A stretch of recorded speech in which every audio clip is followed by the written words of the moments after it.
but I came here mainly to thank the parliamentary staff, the sergeant-at-arms, and the Capitol police officers who got us all into a safe environment within literally minutes of the Capitol being breached and our safety being threatened here.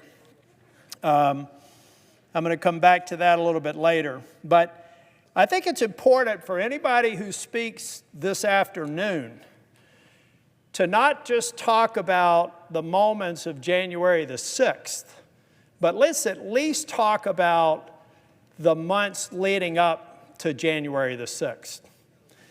Let's talk about the defund the police effort that was building steam for a couple of years before January the 6th, 2021. Let's talk about the images on TV when Kenosha, a building was burning. I think it was about August time frame when the riots were happening. I think it was Kenosha. A building is burning, and I think it was CNN that said mostly peaceful protest in Kenosha. But there's a building burning in the background. People have been hospitalized, right? Let's talk about Act Blue, which is the Democrats' equivalent. We have a fundraising engine too. I'm not saying they have something we don't. But they actually allowed Black Lives Matter in the years leading up to January the 6th to raise money on their website for the 13.12-mile race, because 1312 translates into ACAB, which translates into all cops are bastards. A fundraising effort by the Democrats on the very site that my colleagues use to raise money. I've got no problem with that. I've used the Republican equivalent. I'm a Republican. But I also think it's important. Everybody around here has the clarity of their being in the right and the other side being in the wrong. But if anybody thinks that January 6th was just about what happened on that day, then I would encourage you to do your research and see all of the things that we were saying about law enforcement long before January the 6th, right? It's very important for us to understand January the 6th didn't happen because of a single event or a single set of attitudes on that day. It happened because of an attitude around here that law enforcement's bad, they risk their life every day, but all cops are bastards, according to the Act Blue website, which to their credit, finally were taken down after I continued to make it an issue for them, long after January 6th, by the way, only about 2 years ago. So we've been demonizing police officers, and then we lead up to January the 6th, and they breached this building. And I've got to tell you, as a member, the last member that left this Senate chamber, because I was standing right there and so angry that I didn't want to leave. And we left, and we were spirited away just about a few blocks away, and we were safe. Actually, within an hour of the Capitol being breached, this part of the Capitol, we were being served a warm meal.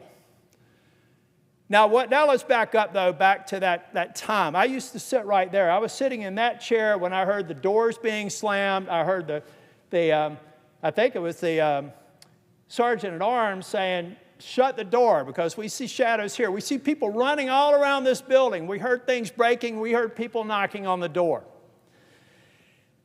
And then it happened. We had somebody die on the House side because they tried to jump through an area that was only about from me to the president right here, the presiding officer, of House members. Sadly, she lost her life, but she put herself in that situation. Like everybody else that breached this building and destroyed this institution of democracy. So, Mr. President, I'm here to thank the staff. I remember the staff being so focused on the event that day that they made sure that those ballots were carried with us off-site. They were so focused on the task at hand, they weren't thinking about their personal safety. They were thinking about their role in certifying the election.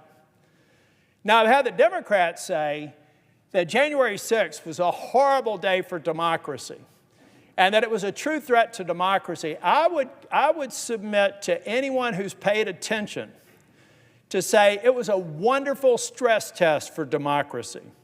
Because what happened is courageous parliamentary staff, sergeant-at-arms staff, police officers got us off to safety. They stabilized the security of this building, and we came back before ever leaving this complex, and we certified the election. That doesn't sound like a weak institution to me. It sounds like an institution that withstood one of the most significant stress tests in the history of this country, and it prevailed. And the reason it prevailed is because of the staff and the law enforcement officers that kept every single one of us safe, not a scratch on any of us. Now, I would note that some of the first people out of this chamber, I won't name names, where the people and being escorted by police happened to be okay or sympathetic with the defund the police message, but they were the first ones when there was a moment of crisis to look to them to get them to safety. And we should look at every police officer and every sergeant-at-arms officer and every Capitol Police officer and thank them every single day for their part in making sure that this democratic institution withstood the stress test. So, Mr. President, the last thing I want to leave you with, I think there's a lot of confusion about the reason why this day is dark to me, quite honestly. I found actually inspiration in what law enforcement did that day.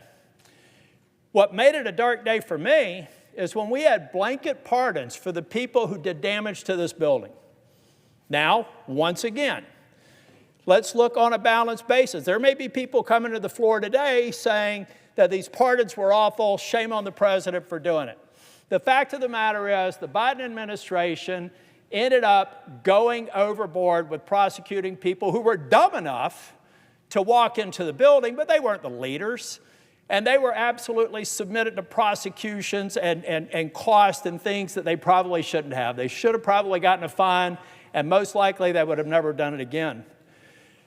But the president, on the advice of somebody in the White House, and I hope I find out the name of that person, also pardoned criminals who injured police officers, who destroyed this building. Is there anybody listening to me today, all 30 of them that are listening?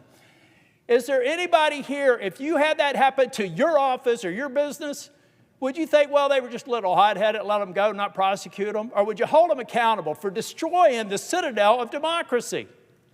So, I believe that there were many people that should have been pardoned. The people who just came in, they didn't understand what was happening.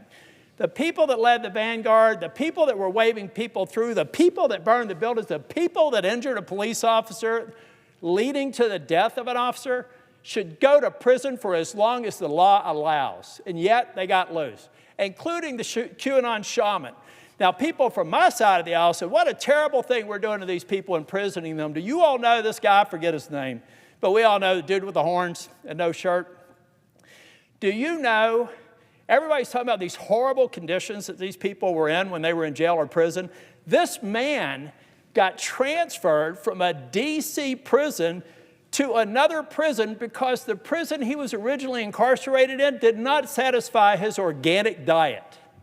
I am not kidding you. So I think a lot of people are overblowing, as we oftentimes do here. We have some Democrats today say it was all about January 6th. It was about the complacency and the onslaught against law enforcement for years before January the 6th. That I give to my Democratic colleagues. And then after January the 6th, I look to my Republican colleagues and say, don't take the bait.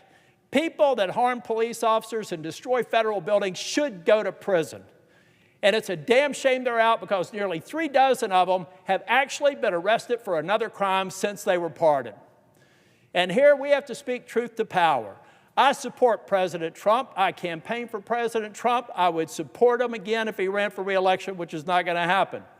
However, we acted on bad advice. We let bad people go, and we sent the message that if you come to this Capitol and you've got the right president in office, he's going to let you get past things that would not any one of us would get away with if we did it back in our home state.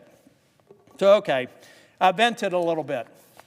But I want to let everybody know that comes to the floor, don't come to this floor with some righteous indignation that you think one party or the other is responsible. We're both responsible. We should own it. because this Capitol and this democracy deserves better. The last thing I'll leave you with, Mr. President, is we actually passed a law that was to allow a plaque to be mounted thanking the law enforcement officers who actually helped us on that day, responded to the call in Washington. It was a horrible scene. I find out, and I heard from Speaker Johnson, that it's unimplementable.